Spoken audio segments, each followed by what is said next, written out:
ख्वाजा साहब ये भी बताइए कि मियां नवाज शरीफ साहब से भी लोग तवक्को कर रहे हैं, वो कहते हैं भाई इतना बड़ा पाकिस्तान का लीडर है, 3 मरतबा का वजीर आजम रहा है, वो क्यों इतने खामोश हैं इस सारे मसले पे, मामले पे? उनका क्या वैसे माइंड है? आपकी उनसे बात हुई है? वो क्या कहते हैं? बिल्कुल वो सारी मुशावरत में शामिल है। और वो क्या कहते हैं? क्या वो भी यही कहते हैं कि पाकिस्तान को भरपूर जवाब दे देना चाहिए अब, वंस एंड फॉर ऑल? देखें जी, उनकी एडवाइस जो है बड़ी वैल्यूएबल है। वो उनको जो है बिल्कुल पता है कि हम सारे जो है वो जो भी अटेम्प्ट्स हैं सारे के सारे इस्तेमाल कर रहे हैं, और escalation of the situation is our last option, सब पता है। और उनको वो बिल्कुल ही इज ऑन बोर्ड। सारी जो स्टेप्स हैं उनकी मुशावरत से लिए जा रहे हैं। वो मेरा कायद है, लीडर है हमारा। बिल्कुल तो ये वज़ीर आज़म या वज़ीर आला वगैरह सारे जो है ना उसी के पॉइंट। बिल्कुल बिल्कुल बिल्कुल। अब जो डिटरेंस पैराडाइम है ख्वाजा साहब कि इस पे भी बहुत बात हो रही है। हम देखते हैं कि कभी 2019 में कभी तैयारा आता है, कभी मिसाइल आते हैं, कभी ड्रोन आते हैं, हम उनको रोक देते हैं, गिरा तो देते हैं, लेकिन हम भारत को ये चीज़ कैसे बावर कराएंगे कि हुण अगली दफ़ा ऐ ना करना? ये मेरा ख्याल है कि आपको बंदोबस्त करना पड़ेगा। दिस इज और ये सारा कुछ जो हुआ है ना, मैंने I am an old man, मैंने देखा है, 2 जंगें भी देखी हैं, बड़ी जंगें भी देखी हैं, 3-4 छोटी जंगें भी देखी हैं। 65 की जंग देखी, फिर 71 की देखी, फिर कारगिल देखी, सियाचिन देखी, ये सारी जंगें देखी हैं। पहले इस तरह नहीं होता था। आई थिंक ये जो नॉर्म्स हैं या जो चीज़ें जो इस तरह की होनी शुरू हुई हैं, ये जो मोदी का जो एडवेंट है उसकी वजह से शुरू हुई हैं कि एक घटियापन का जो लेवल है वो इतना घटिया हो गया है कि वो नाकाबिले बर्दाश्त हो रहा है। The stench of foul play is so pervasive कि वो बिल्कुल अब बर्दाश्त नहीं हो सकता। अच्छा, तो ऐसा तो नहीं है ख्वाजा साहब कि जो आप बता रहे हैं उसके साथ साथ एक और फैक्टर भी है, और वो है कि they are sensing our weakness. क्योंकि कल भी हमने देखा कुछ हुकूमती जो नुमाइंदे थे उनकी जानिब से जो भी बयानात आए, उनका तासुर ऐसा जा रहा था जैसे कहानी ख़त्म हो गई। वो बार बार ये कह रहे थे जवाब दिया जा चुका है, दे दिया गया है, दे दिया गया। तो ऐसा तो नहीं है कि उन्होंने ये सारी कार्रवाई इसलिए भी की कि वो या तो एक टेस्टर लेना चाह रहे थे कि अगर हम कोई बड़ी कार्रवाई करें तो पाकिस्तान का रिस्पॉन्स कैसा होगा, या फिर वो they are sensing our weakness? ये नहीं, ये उनके लोग, इंडिया के लोग कह रहे थे कि जवाब दिए जा चुके हमारे हैं। सर, हमारे इसहाक डार साहब का की जो तकरीर थी उसमें भी उन्होंने कहा उनको जवाब दे दिया गया, और राणा साहब भी कह रहे थे जवाब दिया जा चुका है। तो वो माजी की बात कर रहे थे कि बस दे ही दिया। मैंने दोनों तकरीरें नहीं सुनी, तो इसलिए मुझे कोई इसकी कोई अपडेट नहीं है। लेकिन देखें, अगर कोई जवाब दिया जा चुका भी था तो उसके बाद फिर उन्होंने जो है एस्केलेशन की है। तो अब कितनी देर जो है हम किस्तों में जवाब देते रहेंगे? अब एक ही दफा जो है चुका दें उधार जो है। Exactly, that's the point. बिल्कुल ख्वाजा साहब, वो हमला करें, हम रिटेलिएट करें, फिर वो हमला करें, फिर हम रिटेलिएट करें, तो मेरा ख्याल है एक ही बारी हिसाब चुकता करना। आपकी स्ट्रेटजी पे आई एम विद यू। अच्छा ख्वाजा साहब, ये बताइए थैंक यू। कि अब पाकिस्तान में जो एक और इशू है, और अक्सर ये बात होती है कि भाई सियासी क़यादत हो या आवाम हो, आवाम तो खड़ी है भाई, फौजों के पीछे भी अपनी खड़ी हैं, अफवाज जवानों के पीछे भी खड़े हैं। हमने देखा यहाँ इस्लामाबाद डी चौक में भी तराने और नगमे शगमे लगा दिए हैं, लोग आके झंडे वंडे हिलाते हैं, नारे लगाते हैं। अब एपीसी का क्या करना है ख्वाजा साहब? एपीसी बुलवानी है क्योंकि दूसरी जमातें तो कह रही हैं ऑपोजिशन वाली कि भाई एपीसी बुलाएं। देखें, अब दोनों सेशंस जो हैं पार्लियामेंट के, दोनों सेशंस हो गए हैं इस मौजू पे। बल्कि नेशनल असेंबली का तो इस वक्त भी करंट है, सुबह भी इसी टॉपिक पर डिबेट हो रही है, लेजिस्लेशन नहीं हो रही।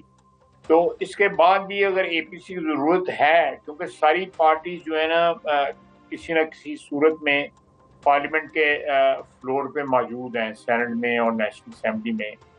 लेकिन अगर फिर भी गुंजाइश है तो हुकूमत को क्या एतराज हो सकता है? हुकूमत एपीसी भी बुला सकती है।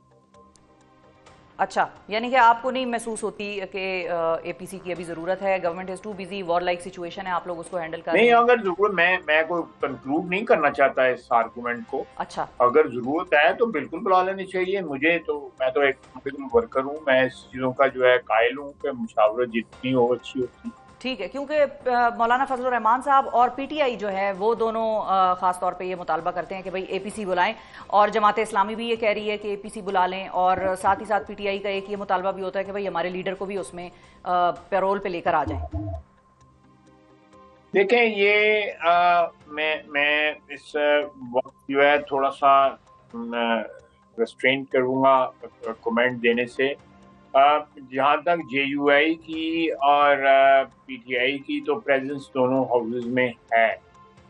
जमात इस्लामी में जो है कि मेरा ख्याल है कि नहीं है। किसी ज़माने में सेनेट में होती थी, हमारे भी पिछले उसमें हाउस में जो है चतराली साहब होते थे, तो एक कॉम्प्रिहेंसिव थी जो है वो प्रेजेंस। और अगर हर पार्टी प्रेजेंट हो पार्लियामेंट में, तो पार्लियामेंट का सेशन जो है I think it has a constitutional sanctity also, तो वो लाया जा चुका है और मेरा ख्याल है अच्छा करंट है, इस वक्त चल भी रहा है।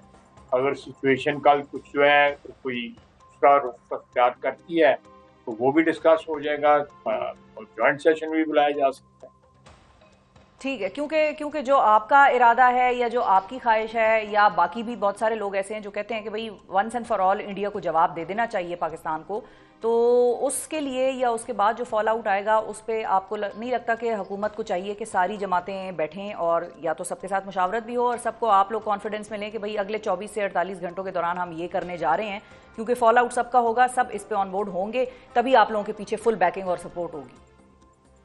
जी बिल्कुल सही बात है, मैं इत्तेफाक करता हूँ आपसे। जो है ये अब एक ऐसा कोई अगर एस्केलेशन जो है आज रात हो जाती है, ये कल सुबह हो जाती है, एक सिचुएशन जो है फ्लेयर अप हो जाती है, आज की सिचुएशन से ये जो है टेम्परेचर ऊपर चला जाता है, तो फिर भी बुलाई जा सकती है ये कोई एपीसी या कोई और मुशावरत के लिए जो है, जिसमें जो है ब्रीफिंग दी जाए सब पार्टीज को। ठीक है, अच्छा, और ख्वाजा साहब अगर टेम्परेचर ऊपर गया पाकिस्तान के एक्ट करने के बाद, तो जो अमेरिकन इन्फ्लुएंस है या गल्फ इन्फ्लुएंस है जीसीसी की तरफ से, अगर वो फिर हमें प्रेशर आता है, उसका क्या करेंगे फिर हम?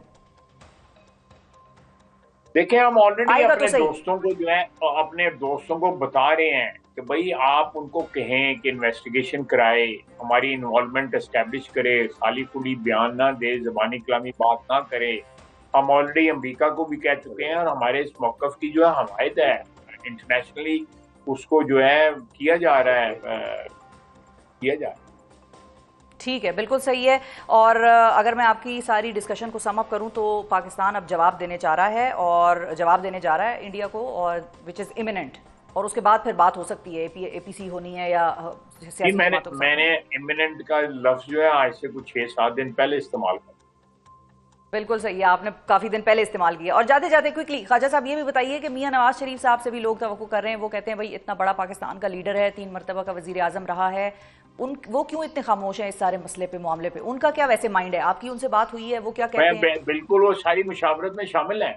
और वो क्या कहते हैं? क्या वो भी यही कहते हैं कि पाकिस्तान को भरपूर जवाब दे देना चाहिए वंस एंड फॉर ऑल?